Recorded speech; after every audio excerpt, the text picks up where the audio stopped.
It's your boy Matt here, coming to you from the Kingston foreshore. Hopefully the next few weeks this is the area of Canberra I'll be living in. I'll be able to get out of my fucking homeless village and I'll be able to get some of my fucking income from my work. The billions of dollars which are owed to me by Jordan Peterson. Now, this video today is about my experience of understanding worthlessness and understanding that really we do not get to choose how we are treated, how we are valued. We don't really choose a lot our outcomes either. And what really happens is that your success is defined by other people. Your well-being is defined by other people. And there's very little that you may have to deal with it. And I've learned how to adjust those things. I've learned how to take action to alleviate abuse. Because my life has not been able to progress until I've been able to alleviate that abuse. But the moment it really clicked with me that my life could not improve and was not defined by me was around 6 months ago. So previously, what was happening is I wanted to get back on my feet. I've been trying really fucking hard. I wanted bodybuilding to be the thing. I used to quite enjoy my body. I had this catastrophic injury, and I wanted to get back into shape. So I went to Club Lime. I got a good routine going. That worked well for me. Watched a lot of videos on YouTube, studied a bit of exercise physiology. Except I ended up getting stiffed by my gym. They kind of ripped me off a bit. And I'd pay money into the thing, but I wouldn't be able to access the gym. And it was all a big kerfuffle. And people who know me know I don't like Club Lime particularly much. It's this franchise in Canberra. Of all the petty pet peeves I have, that's one of them. And I ended up joining this other gym, and it was this privately owned gym. I made friends with the owner, except my gym membership kept getting cancelled. And I found out it was being cancelled by the person who got Cara Murray pregnant. And I'll go back a bit. Cara was this strange woman who lived at my house. She's what you'd call a plastic. There was a movie called Mean Girls, which was released in the early 2000s, and the plastics are these arrogant, self-absorbed, narcissistic, very shallow people. They kind of now you would think of them as the worst kind of Instagram influencer. And Cara was this strange woman who'd been placed in my home as a prank by the Brazilian Jiu-Jitsu community. They wanted us to kind of get it together because she was similar to a woman I previously knew who was much less arrogant. Now, while in this place, what happened is that experience made me realize that I truly do not have any control over my life.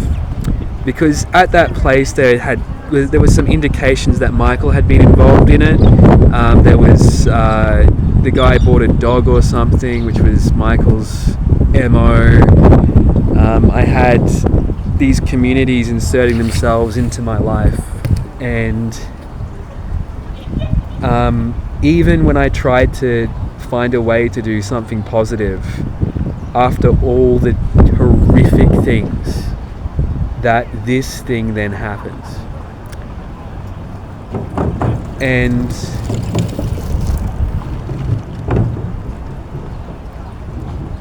following that experience, I kind of just realized that I had to give up, and what I needed to do is I needed to destroy Michael, and I needed to get rid of this community that had enslaved me. I had to get rid of the signals people. I had to get rid of the Brazilian Jiu-Jitsu community. And if I did not do that, I would not be able to get on with my life. So originally I came to Canberra a few years ago, and what happened is that my hand broke before I came here. I was running a student movement at my university which ended up transforming the University of Southern Queensland. I pissed off a woman called Andrea who was also connected with Michael. Michael wove himself into every aspect of my life, every single aspect. There's now coercive control laws which are being written in Canberra specifically because of Michael Armstrong's behaviour. That's how terrible it was. This man has changed legislation, and he's the footnote for that. So Michael Armstrong is a Brazilian Jiu-Jitsu coach. He's a veteran artist. I joined his gym when I came here, and I was interested in a lot of the work he was doing. I was a very devout student because I quite liked the art of Brazilian Jiu-Jitsu. And I used to train with these people with my broken hand. And I used to be this very intense. In the Brazilian Jiu-Jitsu community, there's another Brazilian Jiu-Jitsu athlete called Jocko Willink, who's a Navy SEAL. And because this was a military community, Michael was doing stuff with veterans. There was the understanding that we had this connection across that. So he also liaised between the two groups. And what happened with that was, where was I going? I used to was training with a broken foot, broken hand, very intense. And that was the person I was when I first came here. I still had my physical health. I blew up in size at one point. And because I couldn't train because I was injured. And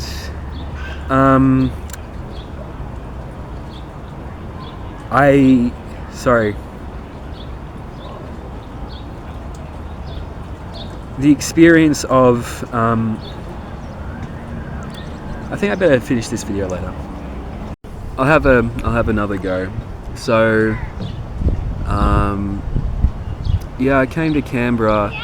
I found out the organisation I was working for, and the entire industry was built on white collar crime.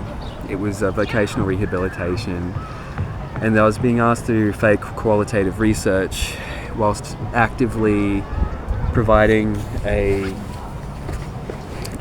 student advocacy thing where I was spending hours and hours and hours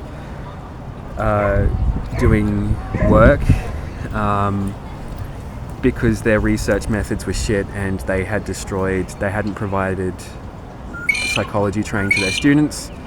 It didn't meet the requirements for a psychology course in Australia, and I was talking about research methods, describing how that was the case. At the same time, my housemate kills himself and I cannot function, and I'm already being abused by the cybersecurity community. They start hacking my stuff, they start abusing me and trolling me online. These people, they're juvenile, they are children, and they get access to Australia's cyber warfare infrastructure. They have immense power, and it's being wielded by these children. Okay, and I then go through a series of different jobs. I work at Marymead Catholic Care. My hand is broken, I can't get it healed. Our system does not, we do not have enough surgeons in Canberra. And the surgeons, because the nature of the systems in Australia, because we've got this private system as well, a lot of the ones from the public sector end up working in private. And the only way I can get my hand fixed, because I am so strong and tough and can endure pain and didn't go to the hospital the moment my hand was broken, I'll take a step back. Because I didn't go the moment my hand was broken, that's interpreted by the medical system as that not being a serious issue, when it's actually the case that that person has just decided, because of their ideological bent that they grew up in, because they're a combat sports athlete, not a great one, but an athlete, that, it's okay to endure pain, and because of that I was condemned to have that pain. So then I go to, eventually I try and get a loan for it, but I can't. I lose my job after complaining about being stalked by a colleague. There are no men in psychology in Australia. All the men there are homosexuals, almost all of them anyway. That woman is still causing me grief, but it's a complex situation, and if I'm honest, my biggest issue with her is her lack of understanding of what it is to be a man, and also that she will use the community to achieve her aims. The relationship between a man and a woman, or a man and anyone else, is something which is negotiated between them. It's not set up, it's not forced on them, and this is a person who's forced something on me, and I'm not happy about it. Moving on, I also have a man called Stephen who doesn't know shit about shit. He's a nurse, he's not a psych. I do not have the bearing that he likes. There's a personality clash, and it's not any more complex than that. He is such a pathetic little bitch and such a little man. And he has gotten a bee in his bonnet, and he's spent the last 2 years trying to destroy me for no reason at all.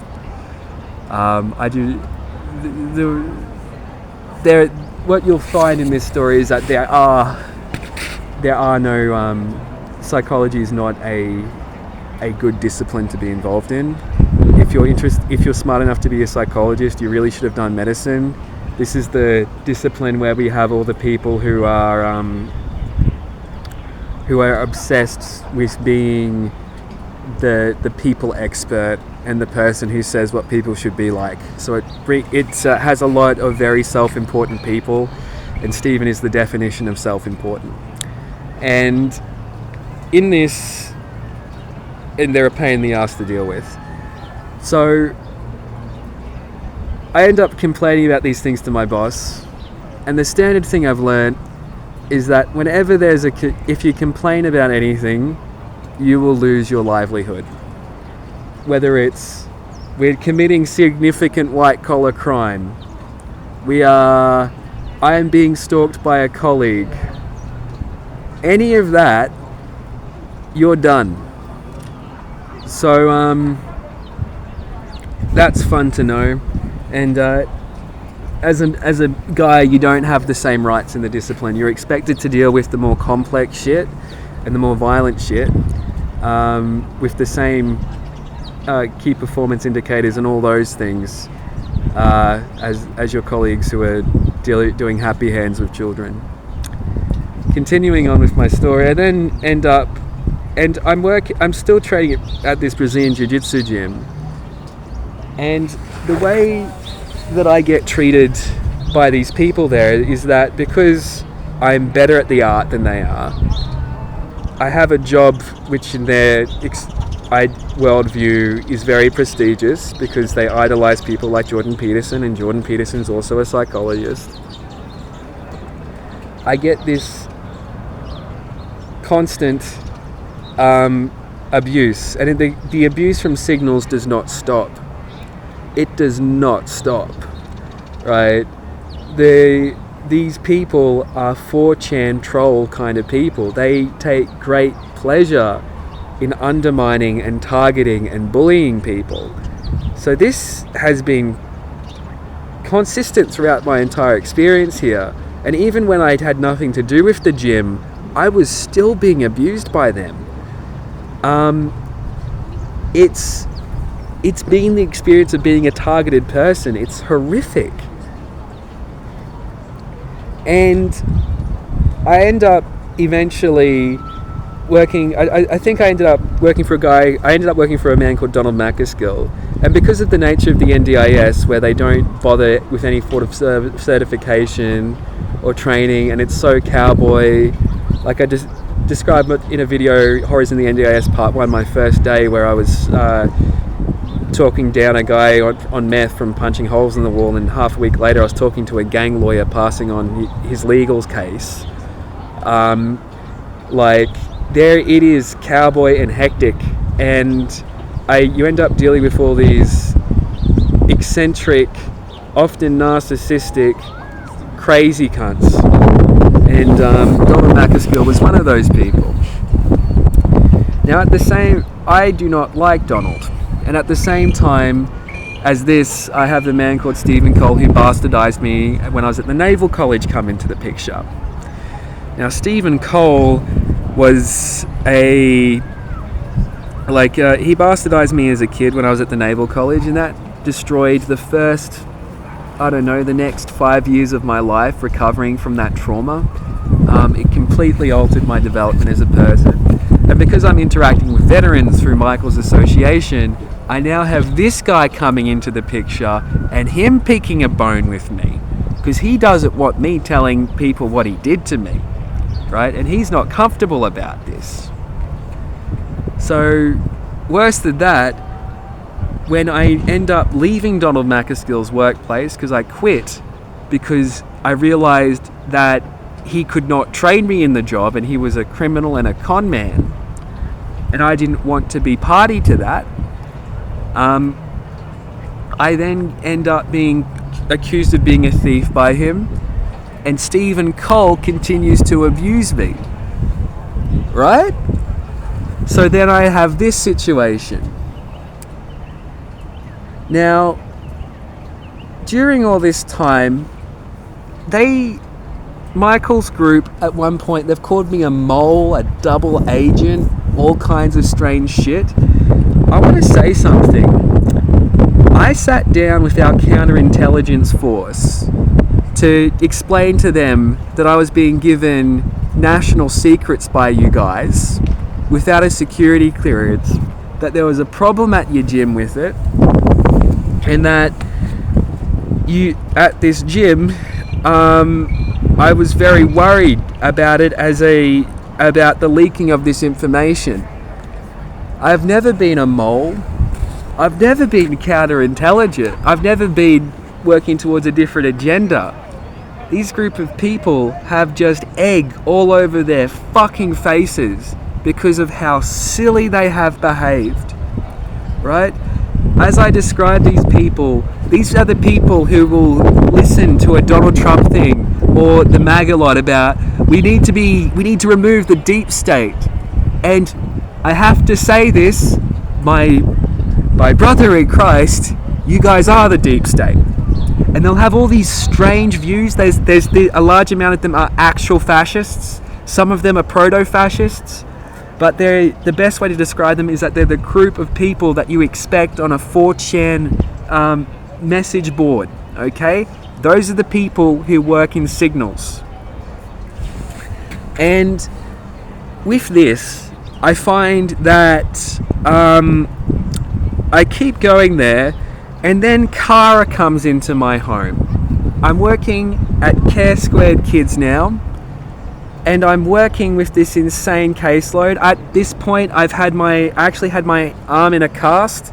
I don't have anyone supporting me. I end up having this operation and having to just get along with everything, taking care of myself without any assistance because with my fucking arm in a cast. It costs $15,000 for this operation, and ultimately the operation fails. So I now have arthritis in my left hand. I'm $15,000 in debt to my family, and I didn't even get a functioning hand after it, and my hand was in a cast for 6 months.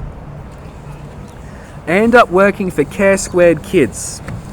At Care Squared Kids, I end up I'm constantly being undermined by my management. I've got Donald Macaskill spreading rumours and contacting all the organisations I work with and all the communities I'm involved with, including Michael, because Michael leached himself in to every single aspect of my life. This is why there is legislation coming through Canberra which is his result of his specific behaviour. That's Michael Armstrong's legacy. Now, what happens is that I work through this job. I do provide an incredible level of service. The previous psychologist who had been employed in this role had not done their job, right? I have military training as a junior naval officer, and I was able to use that training to be able to provide coordination. I'm given a particularly difficult caseload. Again, I'm the only male in my profession. I'm the only young male. So every complex case or every fucked up situation ends up on my desk. And it's not just in Canberra, it was national. That is the caseload they gave me. I don't choose my caseload. I'm very good at working with complex cases.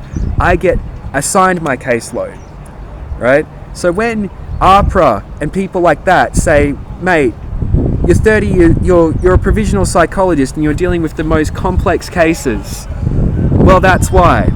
It's also a result of how our system works and the way that billing works in the NDIS, and that there is not the opportunity for more senior psychologists to work with this caseload because they get priced out. Like the provisional is the only one where it's economic for them to work with it, and because of the bureaucracy of the NDIS, there's only certain organizations which are capable of working with them effectively. Now I work in this organization. I'm working at home. I have this woman called Amanda Mazzoni who has no fucking idea what I'm doing, and because she lives in an alternative fucking reality, she was brought into being at a Tony Robbins convention in a satanic fucking ritual. She is not a person. She is this strange creation of fucking people who listen to too many positive psychology or like, you're the best woman in the world, positive affirmation shit, right? That's this woman. Now, what ends up happening, sorry, give me a minute. Okay, continuing on. So, of course, during this time, I've put on weight because I haven't been able to train. The community which I'm meant to be, I'm trying to train and get my specialize in Brazilian Jiu-Jitsu in. I've got these shit-eaters like Jake who bully me all the time. And because this woman called Cara has come into my house, and her last name's Murray, Jake makes the association that Cara must be Tracy Murray, who was Michael Armstrong's partners, a relation to that. I don't know if that's the case, but it was a very strange situation to be in. And I ended up getting communications from Jocko saying, yeah, this person's come into your house, it's associated with some plan or something, right? Yes, I told you that. And at the same time, like in this community, we're also liaising with Jordan Peterson. It's all a bit much, okay? And I'm collaborating with all of this while also doing my work. And it's still for sale. There's just a cute dog here. Okay, getting back to my thing. So, there's a lot going on here. How can a person possibly survive and succeed in this? Can you see why a person might get worn down a bit, hey? Might get worn down a bit.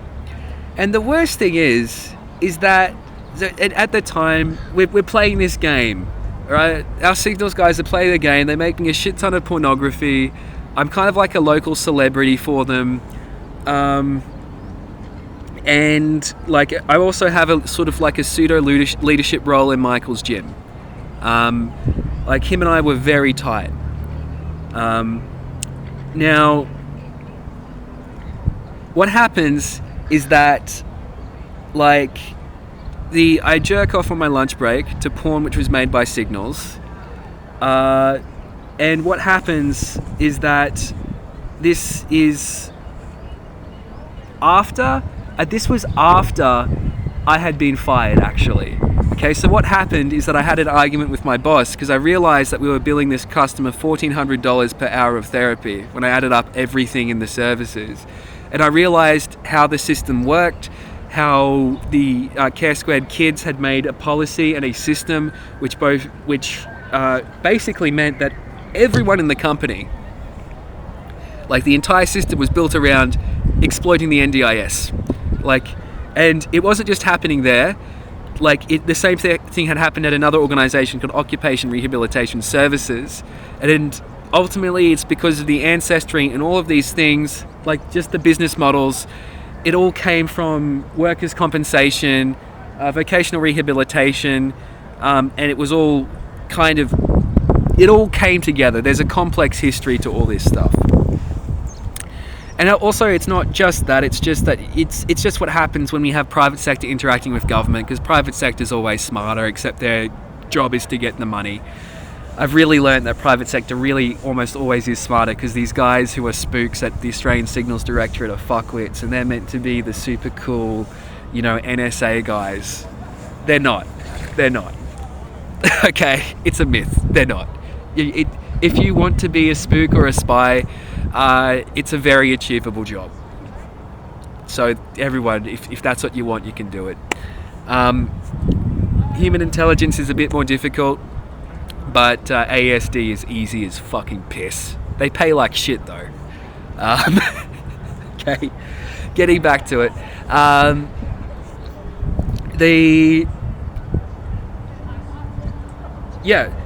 And I talk about that to my boss, and then my boss stops talking to me, okay? And at the same time, I've just basically facilitated a merger between them and an applied behavior analysis company called Aspire, right? So I fucking facilitated them a merger. I got them a fucking company, right? Or at least helped that happen. And then I complained to my boss about some billing practices after I've been going through managing this level of insane stress with all these fucking terrible things happening to me around me at the same time with not a single protective factor, and Kara was fucking terrible to live with. Oh my god. But this is happening, and I've got this... I've also got my best mate, Johan. Johan, so sorry for the guy. When this money comes through, man, I'm gonna make dreams come true for you. But this situation happens, and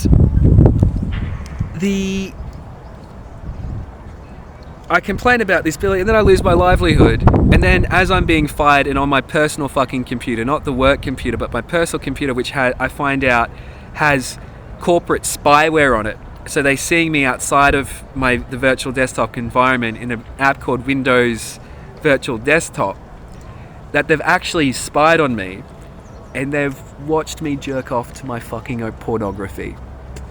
And then they dox my porn account, they then spread this to everyone, they tell all the employer unions not to work with me so I can't get a job, even though I had a specific clause put in my contract telling them not to do that, so they violated the contract as well. And they do this because I tell Sarah, I ask Sarah Samuel and I confront her about something. That woman is not just a hack, she is a piece of shit. She is a weak leader. She's a failure of a person. She has no moral background, and if you work for her, you shouldn't, because she will throw you under the bus the moment it is convenient for her. Now, after this, I cannot function because I've been in fight or flight for around 2 years now. I haven't gotten my psych certification yet. When the time comes for me to renew it, I misread the email because I'm so fucked up. I am really fucked up at this point. I still have all these people harassing me. I have all of them harassing me still, trying to undermine and bring me down. Eventually, I can't function enough to monitor my finances. I just cannot function. I've never been this fucked up in my life. And my sister comes and she looks at this situation. I tell her some of the things that I've been doing, and she decides to put me in an asylum. What happens is that I needed my medication and I wasn't functioning enough to get it. And she tells me that they'll give me my fucking medication there. I find out that what she was trying to do is dominate and control, and she's using the playbook that a woman called Alison, who turned her husband into a henpecked husband, and she's applying that to me, right? So I get there, I figure out that this is not a place for care. Every time I tell something to one of the psychiatrists, they tell me, and I'm not telling them anything spooky, I'm just telling them things. They tell me I was never a psych. They're telling me that I'm going through a manic episode, and I wasn't. I know what a manic episode looks like. I've counselled people through those. And I realised that psychiatry, what I learned, because I previously had medical people in my home, is that it's the lowest form of medicine. Like, the people, they struggle to attract people to medicine, while psychology is the most difficult form of healthcare to get into. So psychiatrists do not have authority over psychologists. Believe fucking me, they are a lesser population.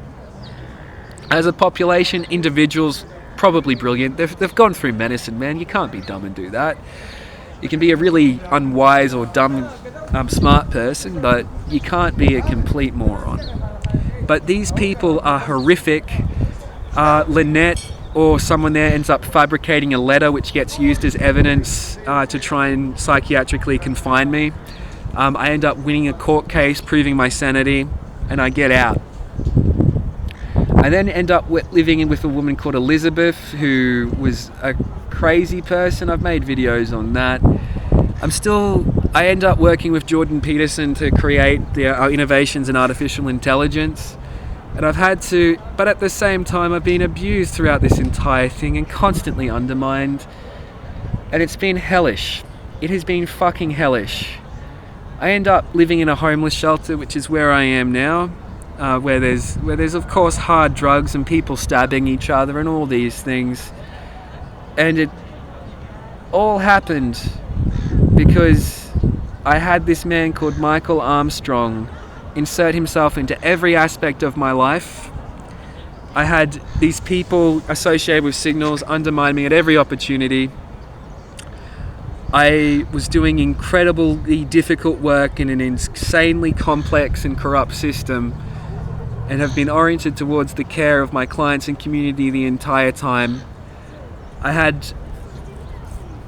When I started telling my message, my enemies from the past, like Stephen, came into it and tried to bring me down as well.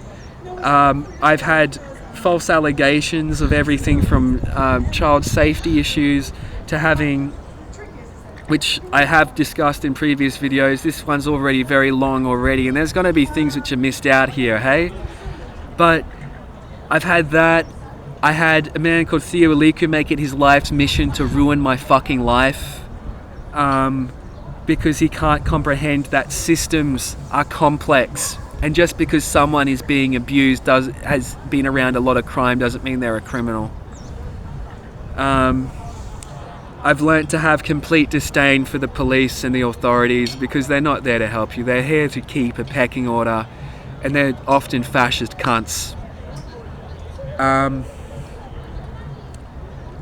And now hopefully my money's coming through, and hopefully the work I did with Jordan Peterson, which revolutionized artificial intelligence, which was facilitated by Signals, who did try to enslave me because I am a genius, or a mild one anyway. I'm not a peerless, I'm not Einstein. Anyway, that's the story. Of course there's more to it. Have a good day.